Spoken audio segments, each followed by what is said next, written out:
We've bought and tested over 30 Asus monitors. Asus, also known as Asus Tech, was founded in Taiwan in 1989. They make a wide range of gaming monitors with different resolutions and refresh rates. And they also offer monitors aimed at content creators, including portable monitors. Their gaming monitors often offer great performance, and they're reliable. But in terms of price for performance, they're sometimes beat out by other brands. Number 1. Asus ROG Swift PG279QM. Asus mainly focuses on gaming monitors. So if you're looking for the best Asus monitor, you'll find a few great gaming options with higher refresh rates, like the Asus ROG Swift PG279QM. It's an impressive gaming monitor with a 1440p resolution and 240Hz refresh rate. So you get both crisp images and a high refresh rate, as long as your graphics card can handle that. It has native G-Sync support, which is ideal if you have an NVIDIA graphics card and want to take full advantage of it. If you're a competitive esports gamer, you might want to consider the Asus ROG Swift 360Hz PG259QN,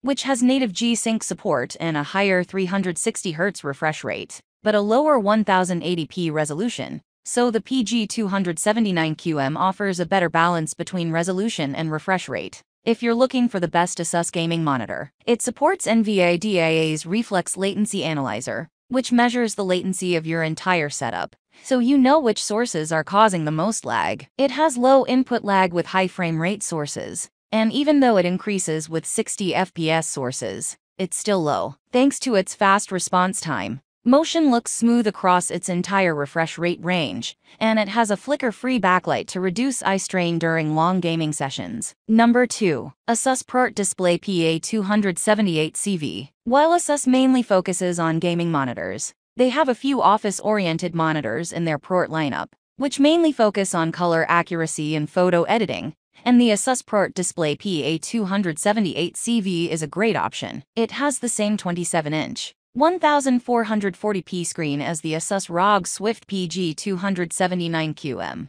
which is big enough to open two windows next to each other, and the text clarity is decent. The stand has outstanding ergonomics, providing a very wide swivel range, and allowing you to rotate the screen into portrait mode. Its IPS panel also has wide viewing angles, so you can easily share your screen with someone else, because the image remains consistent from the sides. If you're a photo editor, you'll be happy to know it has remarkable out-of-the-box accuracy, so you won't have to get it calibrated, and images look lifelike. It has a great selection of inputs, including a USB-C input that supports DisplayPort Alt mode, and delivers up to 65 watts of power, meaning you can charge your tablet or phone with it. There's a similar monitor, the Asus ProArt Display PA278QV.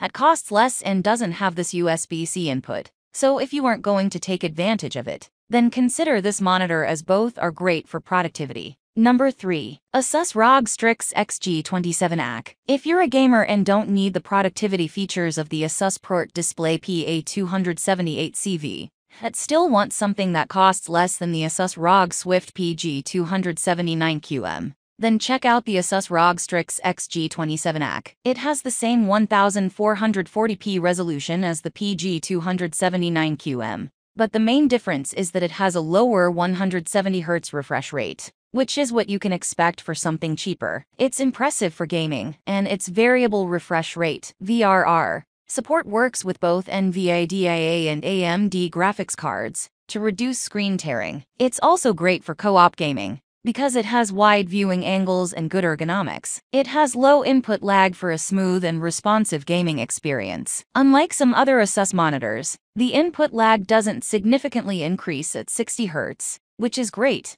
if you want to use it for console gaming. It works well with the PS5 and Xbox Series X, and even downscales a 4K at 60 Hz signal, which results in a sharper image than a native 1440p signal. Lastly, motion looks smooth thanks to the quick response time, and it has an optional backlight strobing feature, in case you notice any persistence blur. Number 4. Asus TUF Gaming VG259QM. If you're on a budget, Asus has a few low-cost monitors, particularly from their TUF Gaming lineup. If that's something you're interested in, then the Asus TUF Gaming VG259QM is good. As expected for a low-cost display, it has a smaller screen size and lower resolution than the Asus ROG Strix XG27AQ. but it still has a higher 240Hz refresh rate that you can overclock to 280Hz, which means that you get a fast gaming experience. This monitor looks best with high frame rate games because it has a quick response time at its max refresh rate and low input lag. Even if the response time remains quick with 60Hz signals, the input lag increases at 60 FPS, so you'll notice a delay while gaming, which is a common problem with Asus TUF gaming monitors. Despite its budget price, it has a few extra gaming features like Shadow Boost to see opponents better in dark games, a virtual crosshair that your system won't detect, and VRR support to reduce screen tearing. If you find the 25-inch screen too small, there's a similar monitor, the Asus VG279QM, which performs nearly the same and has a 27-inch screen size, so you can get whichever size you prefer. Number 5. Asus VG246H. If you're just looking for a simple and cheap Asus monitor, the Asus VG246H is a good choice. Unlike the Asus TUF Gaming VG259QM, it isn't designed for gaming. Instead, it's more of a simple monitor for work purposes, like if you need something cheaper than the Asus ProArt Display PA278CV. It has a 24-inch screen with a 1080p resolution, which may not seem like enough for multitasking, but it has decent text clarity and is a good choice if you need to buy two to put in a multi-monitor setup. Like other Asus monitors, it has outstanding ergonomics that make it easy to adjust. Although it doesn't have many extra features, it has an sRGB mode that results in amazing accuracy, as colors don't look oversaturated. It's great if your work requires accurate colors, and you don't want to spend extra on calibrating the display. Unfortunately, it doesn't support HDR, but that's normal for a cheap display. While it doesn't get bright enough to fight a ton of glare, it's still a decent choice for well-lit rooms, as it has good reflection handling if you have a few lights around.